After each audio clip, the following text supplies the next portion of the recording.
Atn Politics is the network's flagship program that discusses core political trends with relevant political stakeholders. Today on Atn Politics, we'll be discussing core issues from different political landscapes, such as hardship. Wike acknowledges widespread suffering in Nigeria. Shehu Sani warns northern leaders against toppling Tinubu. APC chieftain admonishes Nigerians to stop cursing leaders. And APC youths say peace-building initiatives working in Niger Delta. Before I introduce our guests, we'll take a very short break, and when we return, we'll head straight into the matters for today. Stay tuned. Everyday lives are changed by history. We are one people, all of us. Leaders, politics. Nobody's ambition is what the blood. I have fought a very family. Natural occurrence, war, and the world economy. I belong to everybody. I belong to nobody. Atn covers it all on Atn Politics today.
No agreement with the EU, but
Every day, our lives are changed by history. We are one people, all of us. Leaders, politics, Nobody's ambition is what I have fought very firmly. natural occurrence, war, and the world economy. I belong to everybody, and I belong to nobody. ATN covers it all on ATN Politics.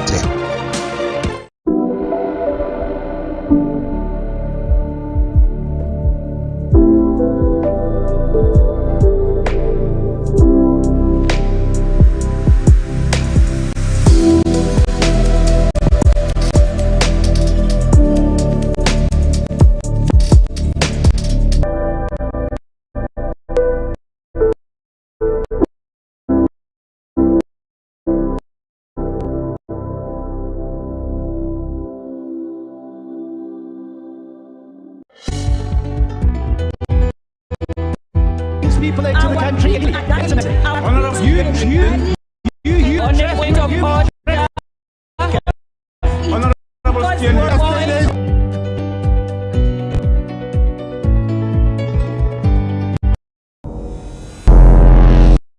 Every day, our lives are changed by history. we are one people, all of us. Leaders, politics, Nobody's ambition is what I have fought very firmly. Pleasure is mine to welcome you back to Atn Politics on Atlantic Television Network, right here in the city of Port Harcourt. My guest today is the former deputy leader of Kana Local Government Council and launch political analyst. I'm talking of none but Honorable Prince Abalobu Lene. It's a pleasure having you on ATN Politics, sir. Pleasure is mine. Thank you. Welcome, sir. Thank you. All right. My second guest is on the way, but we'll start off first so that we use valuable time wisely. The Minister of the Federal Capital Territory, Nyesom Wike, has acknowledged the widespread suffering in Nigeria, stating that it is no longer news.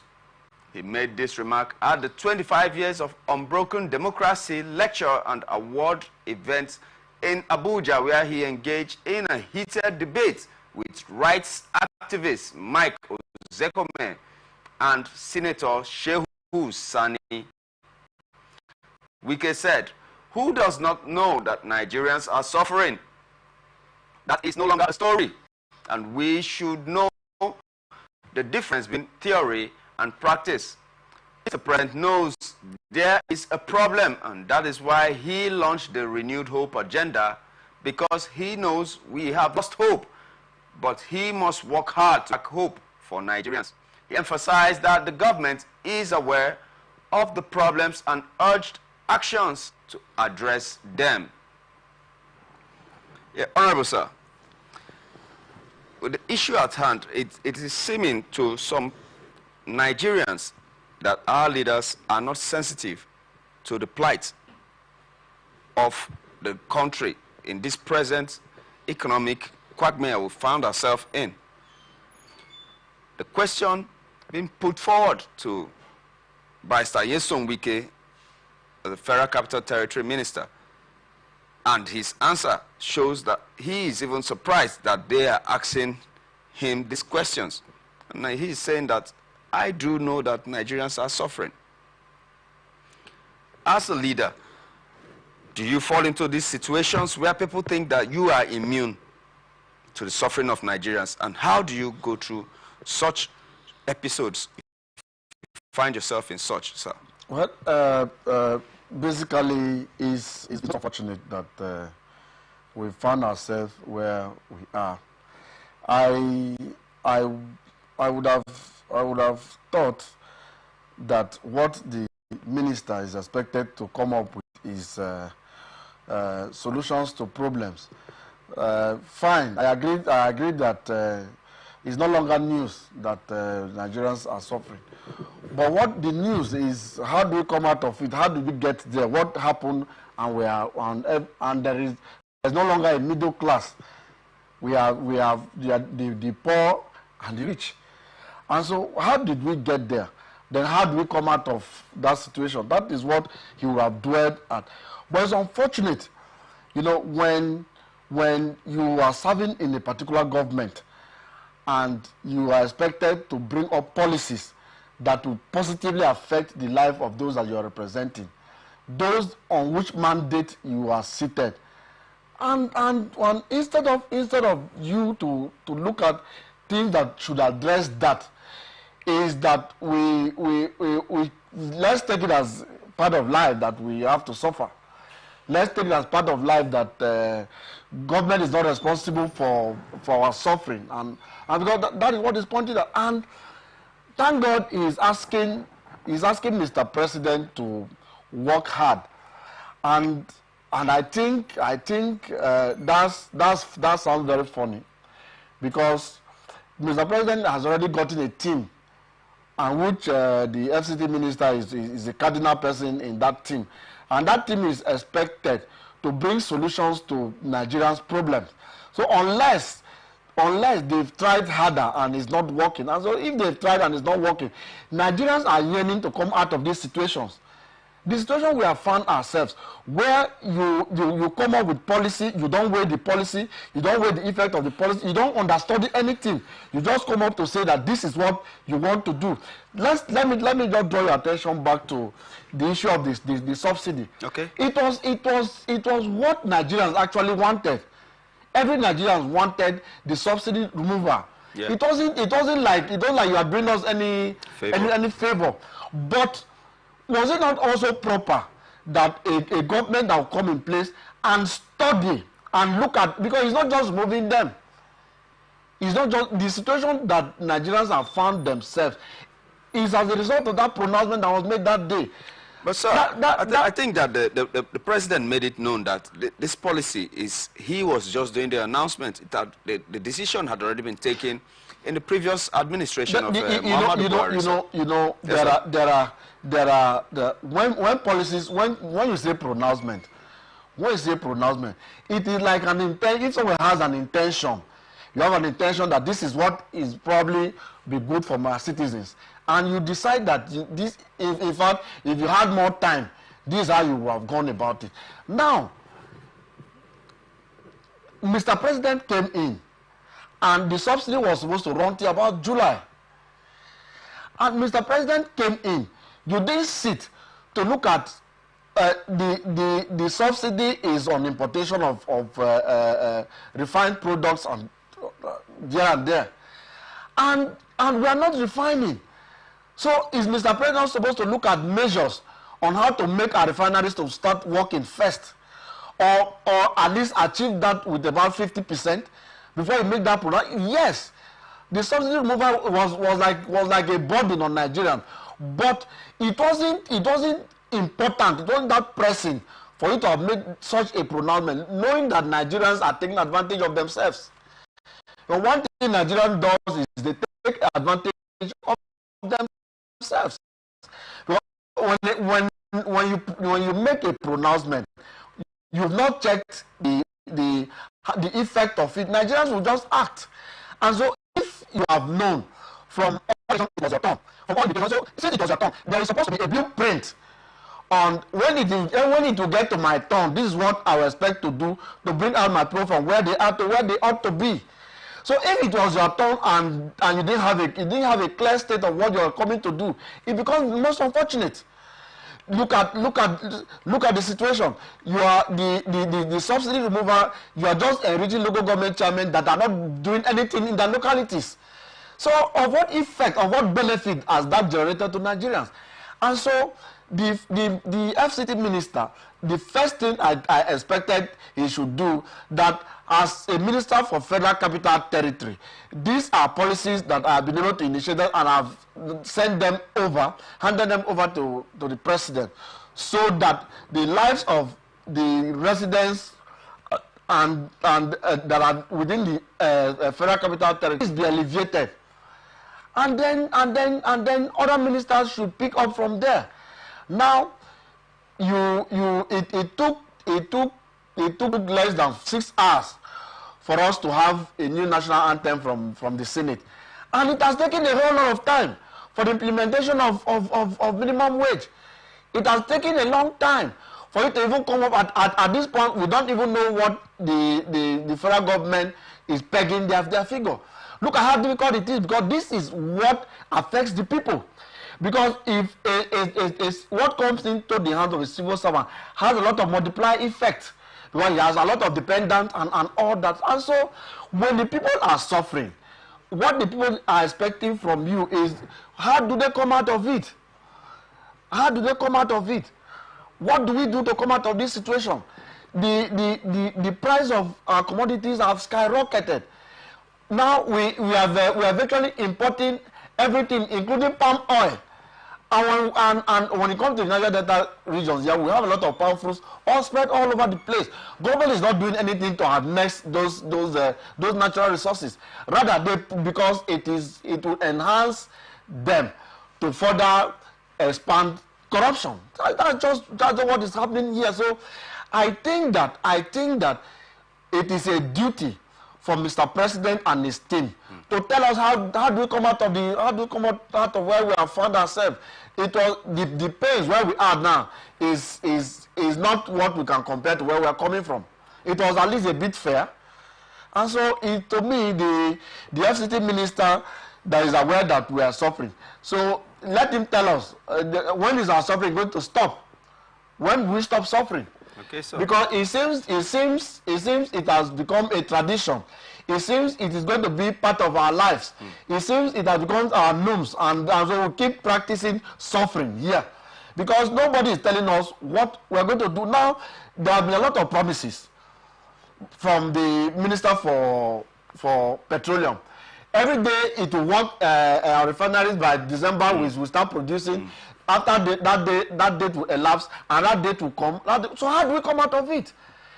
Because I assure you, if we are producing locally, if we are refining locally, and that product is made available at a rate that Nigerians can afford, it will have a multiply effect on goods and commodities within the place. Because transportation is the vehicle that does everything that affects us as humans.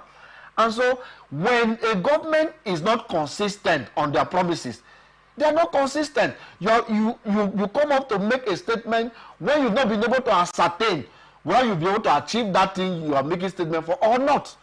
It becomes very, very unfortunate.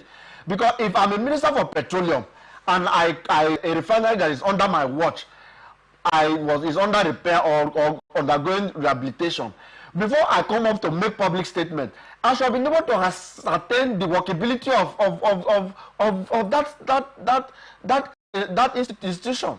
Because when you come and you make statement, you raise the hope of Nigerians. And when you raise the hope of Nigeria and you dash it. I understand, sir. It's been very biting, the economic situation. Very seriously. Yes, very sir. seriously.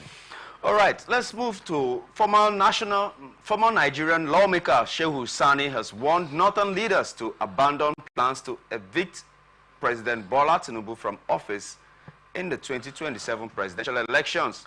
Correspondent reports that in recent times, top northern political leaders have met with former President Muhammadu Buhari, breeding speculations that their meetings are centered on the 2027 elections. However, Sani, in an interview, said that the move to unseat Tinubu in the next elections will negatively affect the unity of policies and programs of Tinubu's administration that will benefit the northern part of Nigeria, which has been grappling with insecurity. We are seeing visits upon visits, mostly to the former President Muhammadu Buhari.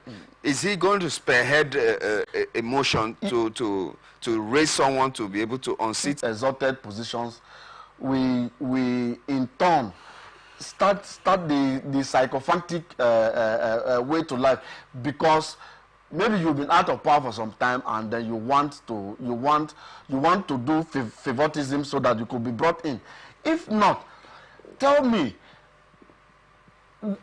who in Nigeria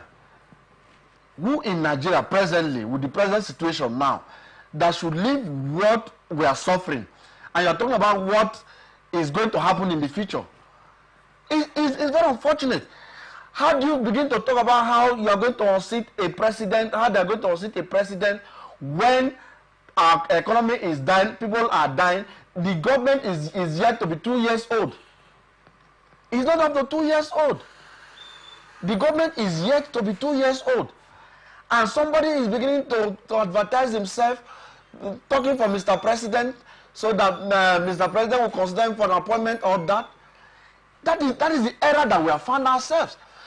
What is the crime? What is wrong if some persons decide to go visit the former president, maybe on a salad greeting or what? How do we live an election? We have not gotten the benefit from it. Then people are beginning to talk about what is going to happen in 2027. It's very unfortunate. A senator is a very respected senator in Nigeria will not be addressing the economic challenges, will not be providing solution to our economic situation, and is busy trying to advertise himself, because that action of his is just to advertise himself. He's only trying to advertise himself, because if not that, this government is barely 2 years. And so you are beginning to talk about who is going to be president in 2027. But what honors does former President Muhammadu Buhari have to be able to direct people to gather a team to be able to unseat the president in his own administration? It wasn't. I don't know the crime any person will commit, that you are in your residence and some persons decide to visit you because of maybe your age or the status you've attained in life and all that. How do we deduce that visit was aimed at unseating the president in future? How do we conclude that visit is to evict the president out of office in 2027? How do we begin to put things together and arrive at that? Because it's not feasible. It's not feasible. What is feasible for us, as far as we are concerned, is that we have found ourselves in a particular situation. And so if you are a statesman, what you are expected of you is what solution do you, and you are suggesting that to the president via this same media, via this same forum that you are using to advertise yourself. You can also use that same forum to also provide solutions to the problem, that the decay that we are presently facing. And so I cannot join voice in trying to attribute that former President Muhammadu Buhari has what it takes to unseat a president. What are the indices of unseating the president? It's by vote.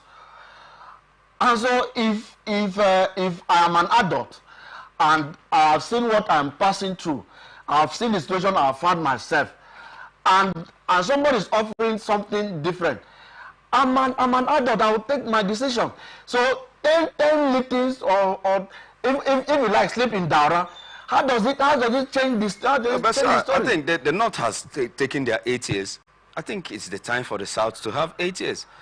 Why is the power trying to come from the North again? The fact is that Sani was not part of that meeting. Yes.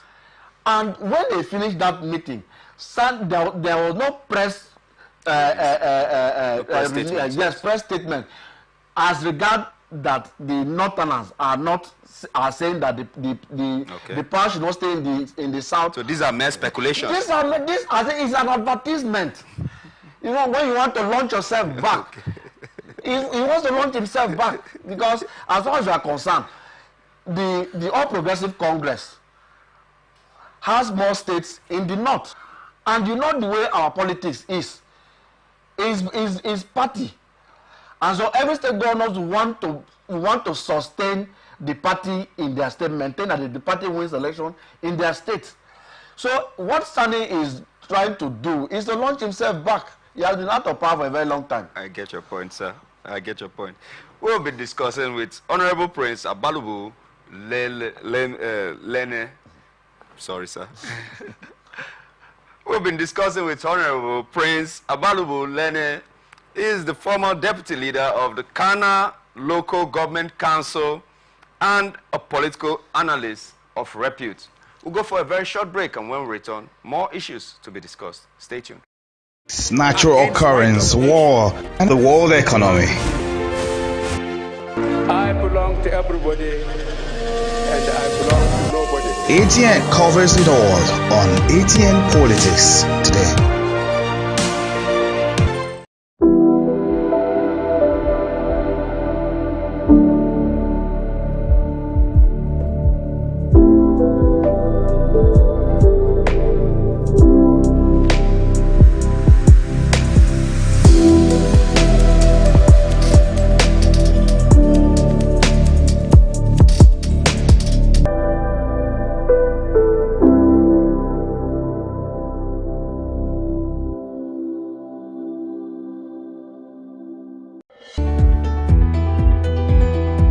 People into the country illegally. That is amazing. Honorable You human On the point of order. Honorable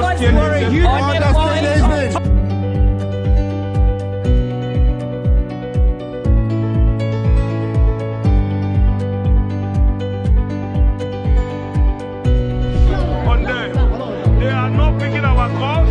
They made up their minds.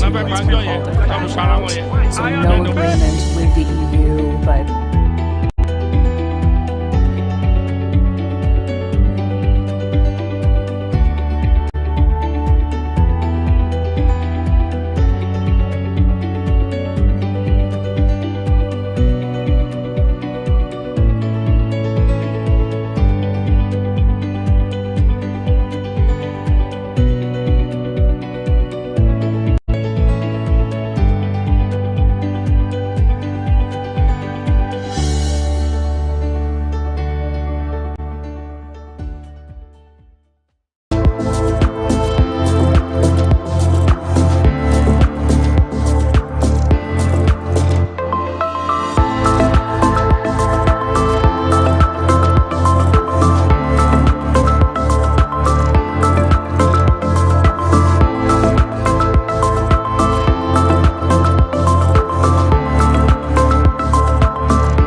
Every day, our lives are changed by history.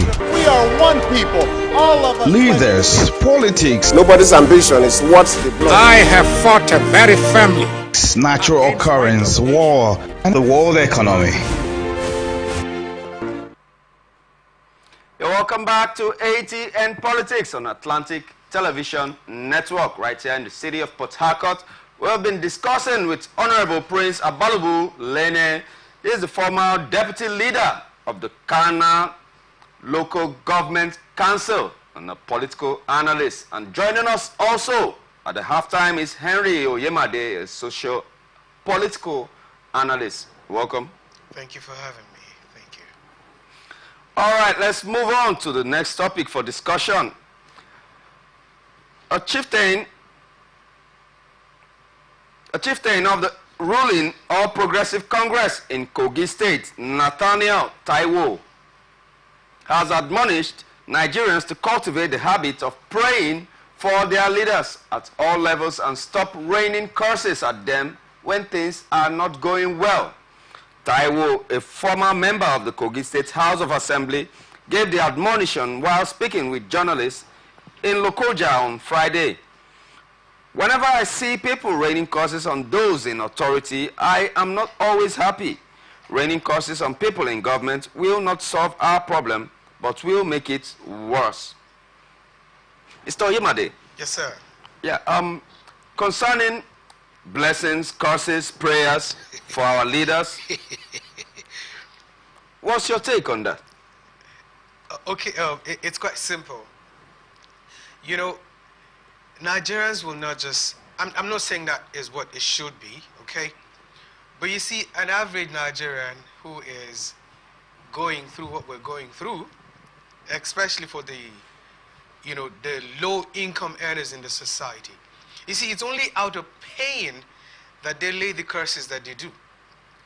So it's funny for anyone to say to them, stop laying curses.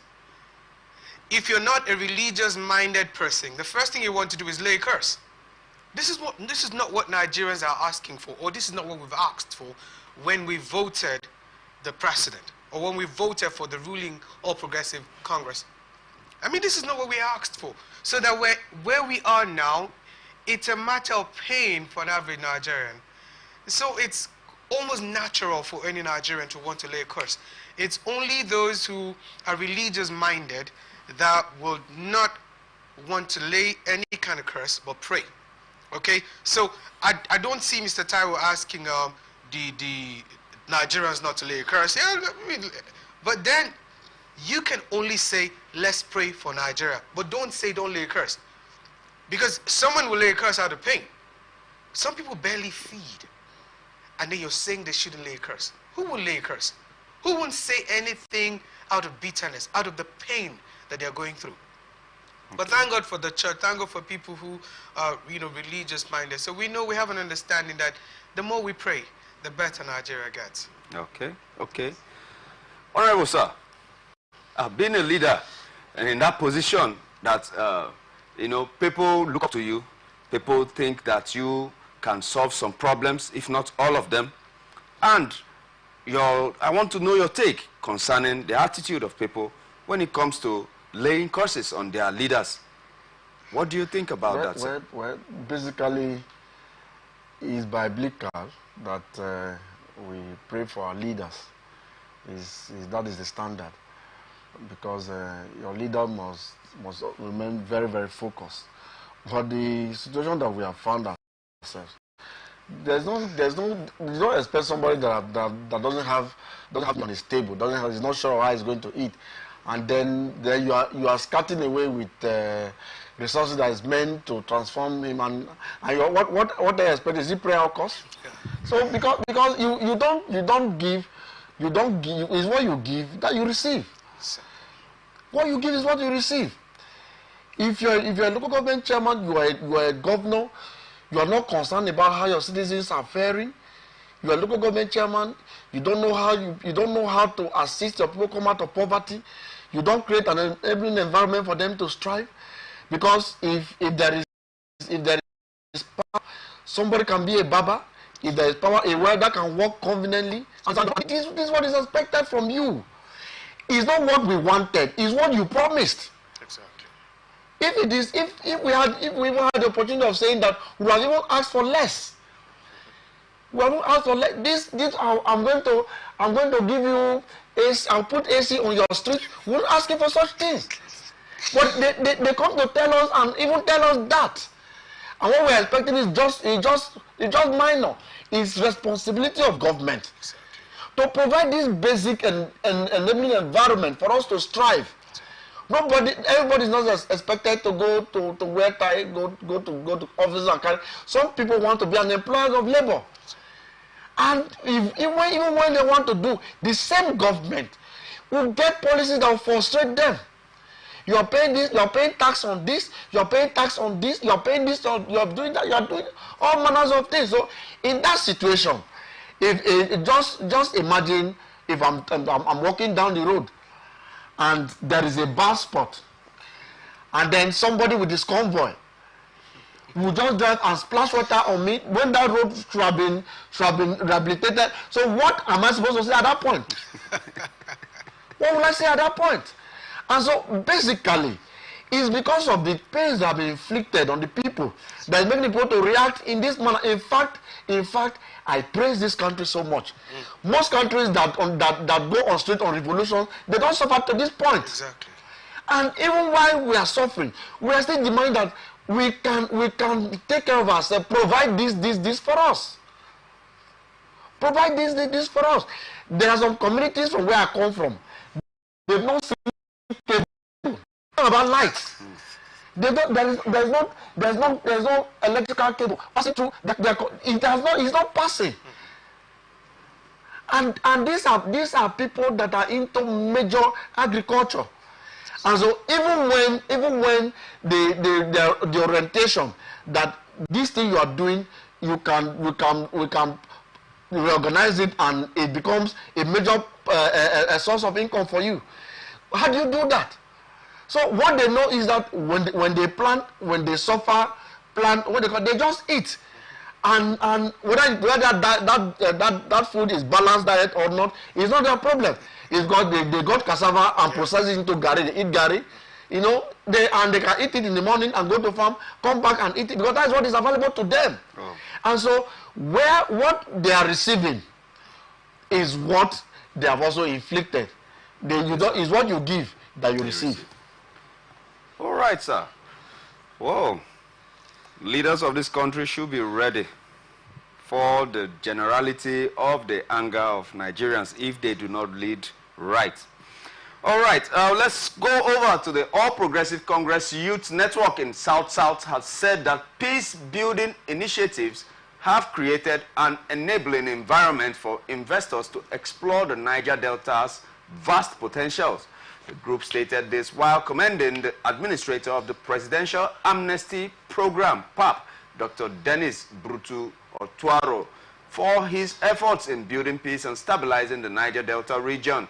The group describes Otuaro's leadership as one that has created a conducive environment for investment opportunities in the region. In a communique after stakeholders meeting in Warri Delta State, the APC Youth Network's South-South National Coordinator, Comrade Theophilus Ebiama, acknowledged Otuaro's commitment to engaging stakeholders, addressing grievances, and promoting economic development. Yeah, to you, Mr. Oyemade, first of all. Yes, sir. Do you think that the Presidential Amnesty Program was a success? Yeah, to be quite candid, there has been a measure of success. If you've been in this country long enough, especially during the last 2 administrations under Goodluck Jonathan and under Buhari himself, you would have noticed that the region is now a bit more stable. And that's the truth. So I must commend Mr. Otuaro for the work he's doing.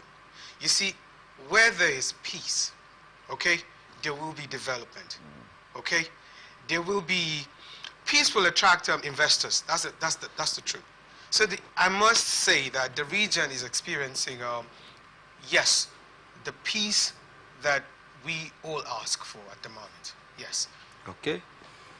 Honorable sir, I know that being a leader, you would have understood the intricacies of the Presidential Amnesty Program before, during, and after its implementation, sir. And the call for peace-building initiatives that has created enabling environment for investors. First of all, the Presidential Amnesty Program work out successfully? And secondly, did it bring about a peaceful environment for investors to come, sir?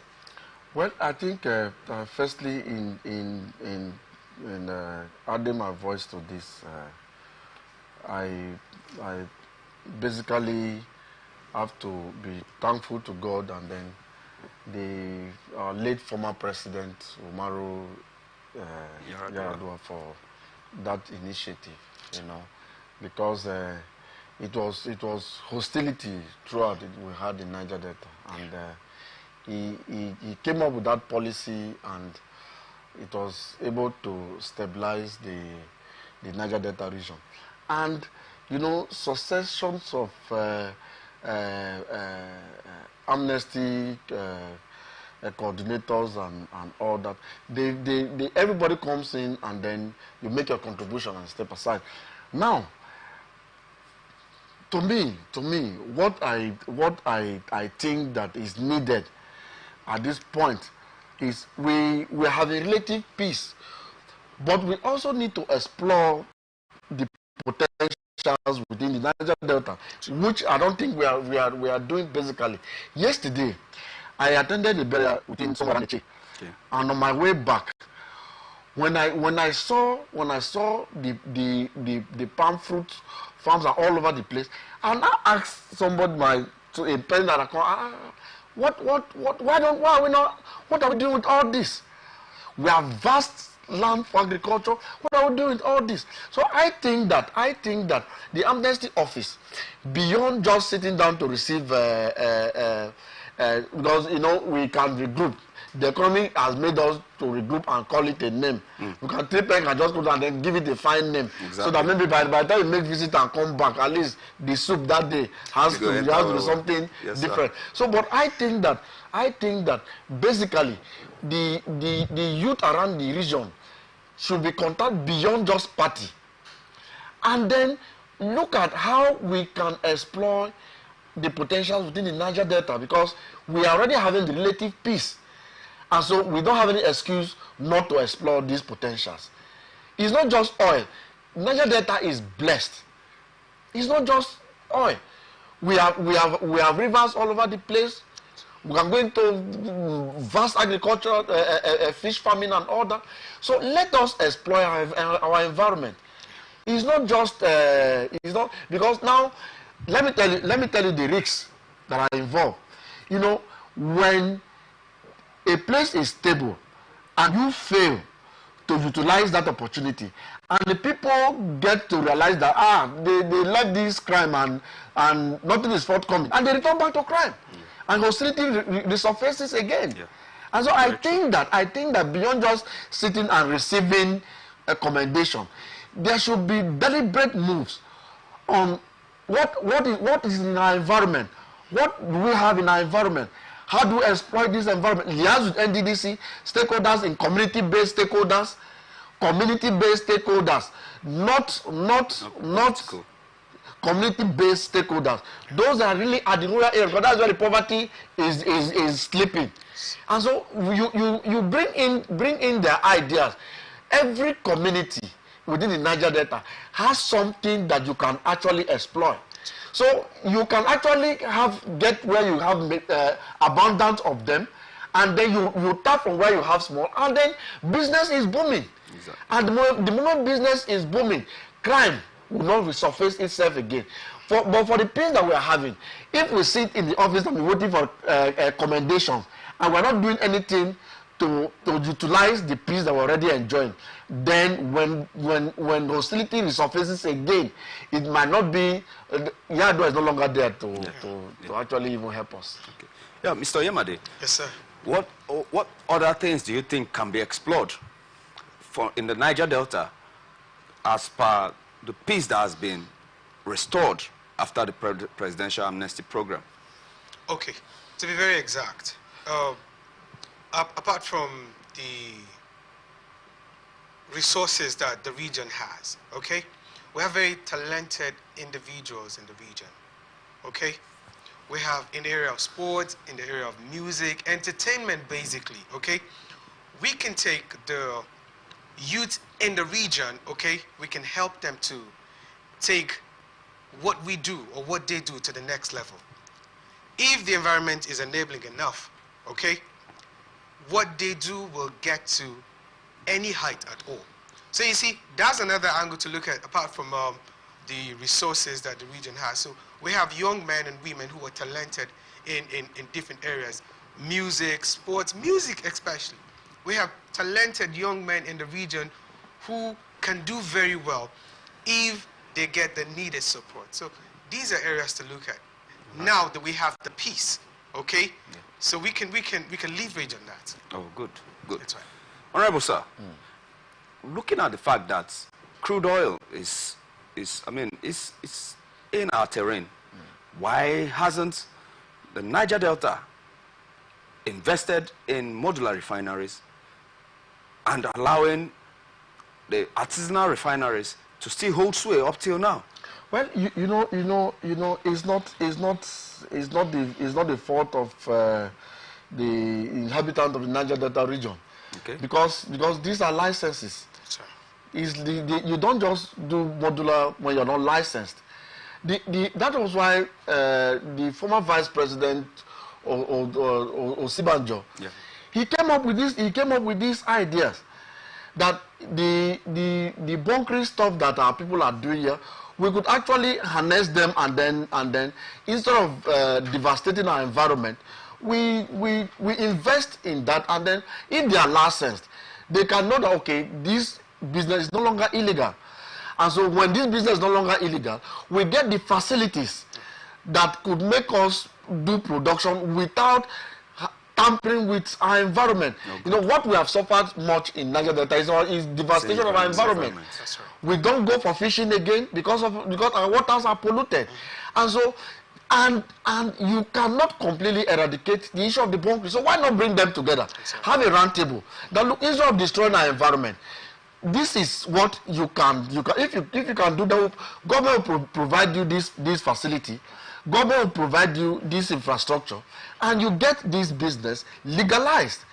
When you get this business legalized, one of the immediate things that you have been able to achieve is to save our environment.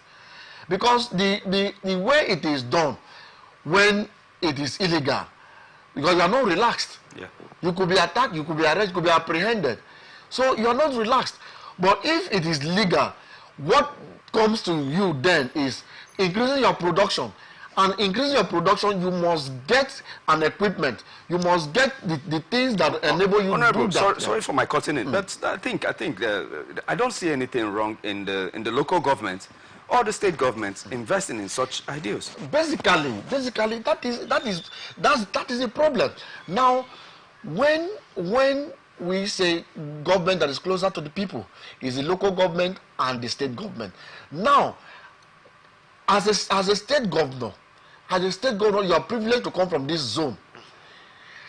In fact, do you also know that as a state, that we can actually own a refinery for ourselves? That this state, we can, like the Niger Delta states, we could jointly and then bring in these are brothers, these are youths, yeah, that are doing this, bring them into it, because for them to be doing that, it means they have an idea. Exactly, sir. There's something they actually have upstairs that they can contribute to that. Put them together, and then you see what will be happening here. But instead of that, the government that is closer to the people are not thinking in that direction. Yeah. They don't think in that direction. That will increase our IGRO in the state. Exactly. That will make employment to be available for our youths, and so many other things will happen. But instead of doing that, the Port Harcourt refinery is a federal government. It's a federal government project. Akwa Ibom State, Cross River State, Bayelsa State, Edo State, Delta State, River State, and name it. We could actually come together, yeah, and have an own refinery. Yes, sir. An own refinery. And so the problem is before you step into a public office, you should have been able to design that this is the small change. I'll just tell you. Exactly. You can't come and finish it all. Yes. When you come, this is the contributions I'm going to make. It's just like what is happening in River State. Exactly. It's just like what is happening in River State. Nobody will say at the end of this tenure, I've gone on. Oh, sorry, we know that you didn't perform because there was crisis. We know that we did not. You don't perform because somebody was fighting you, and allocation is coming. Yeah. There is crisis and there is allocation. And allocation is meant to do something. Exactly, sir. And so it is what you use allocation to do at the end of the day that will stand by your name. Yes. That when you were going, this is what we were able to do. It is not when you were going, there was fight. Nobody's ready to say that. Yes. And so I hope they should be focused, because if you have a blueprint, if it is 5 and you have 3, you have done so much. Exactly. And you know, one of the problems we have in the country is having long manifestos. Having long manifestos. That in my first year in office, we'll start driving aeroplane on the ground and all that. In fact, basically the problems cannot be solved by a particular administration. Exactly. So why not just pick a cardinal one and say, this is what I intend to achieve. Yes. Achieve it. Yes. If your aim is that we should no longer import refined products, that is just what I come to achieve for 8 years. It's better. Yes, sir. And then you're going to build houses for everybody. You're going to do this for everybody. Everybody will come out of the house and then drink water in his front. Everybody will do this. And at the end of the 8 years, none. Yeah. So why not just make it 1 or 2 and then achieve it? Very true, sir. Very true, sir. We have been picking the brains and understanding the analysis of Honorable Prince Abalobu Lene, the former deputy leader of Kana Local Government Council and a political analyst of repute. It's a pleasure, sir, for having you on Atn Politics, sir. Thank you very much. But let me just drop something. When I was my tenure, the dream I had was my people were always selling without estate confidence. So I decided that all the communities within my where I'm representing, that I should be able to do a half market for them. That was just what I wanted. I had that before coming in, and I ensured that I did them. Oh, nice. I ensured that I did them. Good. So when if I say I wanted to put AC in my community, I wouldn't have been able to do that. Exactly. But you don't put AC where there's no house. So you've led by example. Yes. You've led by example. We hope that we'll have the opportunity to have you again in this program. Time is never enough, but you have done so much enough. But I know we'll call you back here by popular demand, sir. Thank you very much. Thank you, sir. Thank you very much. And we also had Henry Oyemade, a socio-political analyst. It's a pleasure having you on ATN Politics. The pleasure is all mine, sir. You're welcome. Thank you very much. I have been your host, Raymond Ken Mbata, imploring you to check our social media handles, Facebook and YouTube, Atlantic Television Network, Instagram and TikTok, Atlantic TV Network 1, on X, Atlantic TV Net, and watch us live on our website, atlanticnetwork.tv. Peace and unity are the pathways to progress. Thank you, and stay tuned with Atlantic Television Network. I belong to everybody, and I belong to nobody. ATN covers it all on ATN Politics today.